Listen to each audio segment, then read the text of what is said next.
Every human being is carrying a question they have not yet said out loud, not the questions they debate online, not the ones with easy answers, but the quiet ones, the ones that return at 3 a.m., the ones that make ordinary success feel insufficient, the ones that survive every distraction. Why does anything exist at all? How do I know what is true? Who actually has authority over my life? Why do I still feel divided when I claim to believe? What am I becoming? These are not signs of weak faith. They are the beginning of serious inquiry, and they deserve serious answers. Not slogans, not posts, not quick fixes. A structured, complete, carefully built framework that begins at the right place and moves in the right direction.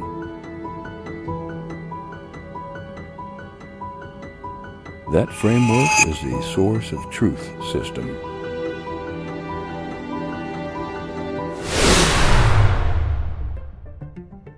The problem. Most people today are not suffering from lack of information. They are suffering from disorder. Think about what you carry. A verse you heard once. A lecture that moved you. A philosophical argument that unsettled you. A crisis that forced you to reconsider everything. A spiritual feeling that had no framework to hold it. A moral wound that never fully healed. A question that no one around you seemed able to answer seriously. The fragments exist, but they are not arranged. And when the pieces of the map are scattered, the human being navigates by instinct, by culture, by fear, by desire, by the opinions of people around them, by everything except truth. The source of truth system recognizes this. The problem of the modern human being is not primarily disbelief. It is disorder. It is fragmentation. It is having the pieces but not the sequence. And disorder produces a very specific kind of suffering. You believe, but you do not feel peace. You know what is right, but your life does not reflect it. You claim identity, but you feel hollow. You say one thing and do another. You carry guilt, without direction. You carry desire. Without framework, you carry questions. Without answers. This is the human being. The source of truth system was built for what the system is.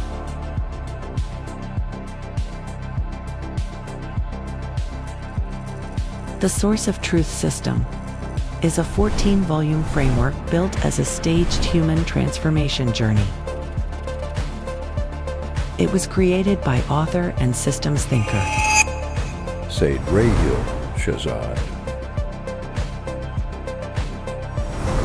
And it begins before belief, before religious argument, before identity, before moral responsibility, because every later question depends on what comes first.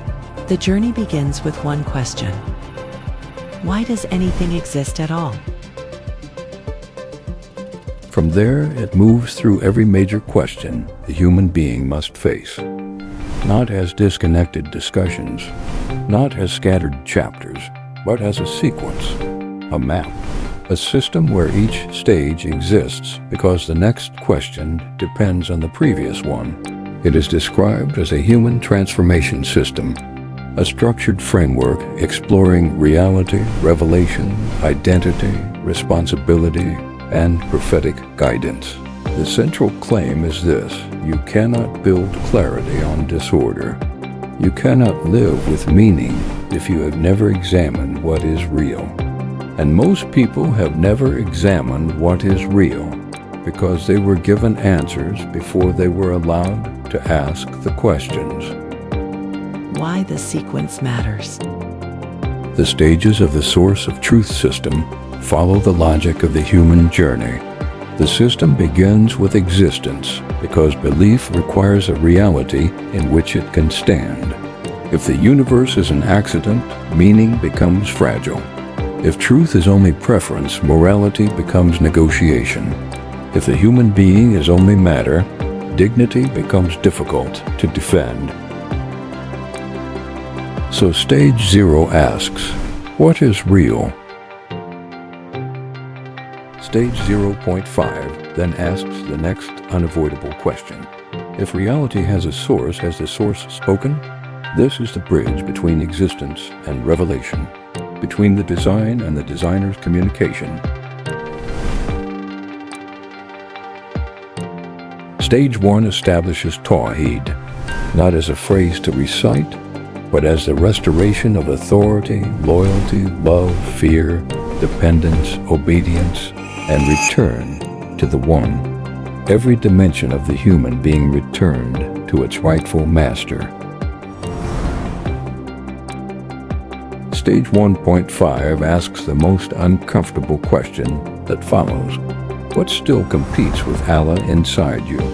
Because claiming Tawheed and living Tawheed are not the same thing, and the distance between them is where most people live.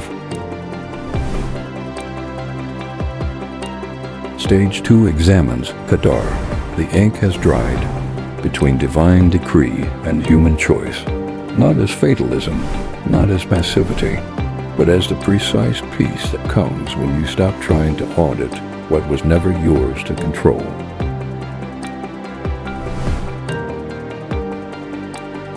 Stage 3 examines the reality of life itself.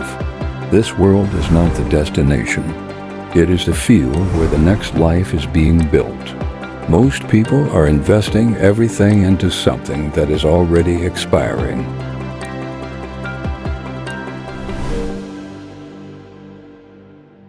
Stage 4 asks, who are you beyond what the world decided you were? I, undefined, beyond labels, toward the true self.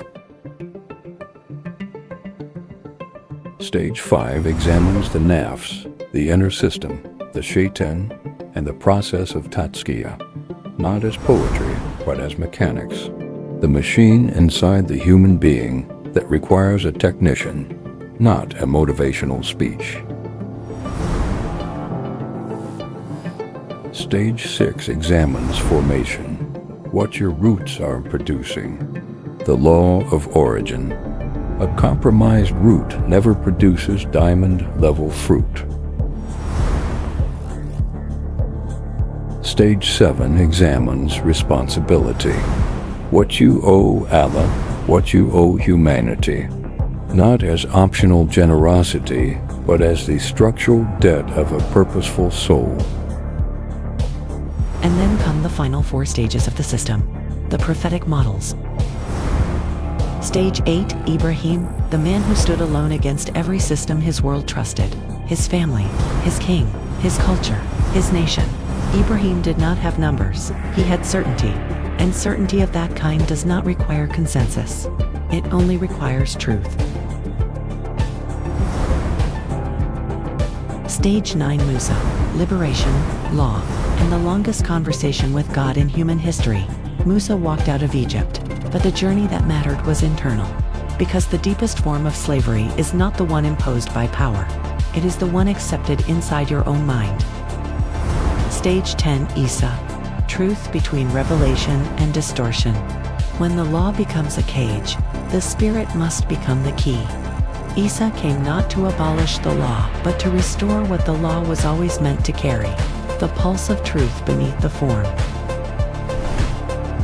And stage 11, Muhammad, peace be upon him, the life that changed everything, the best of all human beings. Every stage of the system has been preparing for this encounter, because Muhammad, peace be upon him, is not only a historical figure, he is the final, optimized blueprint of what a human being is meant to be: existence, revelation, tawheed, identity, formation, responsibility, all of it embodied in one life. Every book in the Source of Truth system stands alone. You can begin wherever your question begins. If you are struggling with why anything exists, begin with stage 0. If you are questioning revelation and guidance, begin with stage 0.5. If you are asking who has rightful authority over your life, begin with 1. If you are carrying anxiety about destiny and control, begin with Qadar. If you feel like you do not know who you are beneath the labels, begin with I, undefined. If you are searching for the prophetic model, begin with Muhammad, peace be upon him. The system deepens the experience, but it is never required for the first step. The Source of Truth system was not built to give you another list of obligations. It was built to give you what is harder to find: order. Order in how you think. Order in what you believe. Order in what you serve. Order in who you are becoming. Because the human being does not only need more information, the human being needs a map. And the map begins with the first honest question you have been carrying all along. Why does anything exist at all? Begin there. Explore the full system at SyedRaheelShahzad.com. Build carefully. Operate intelligently. Grow with purpose.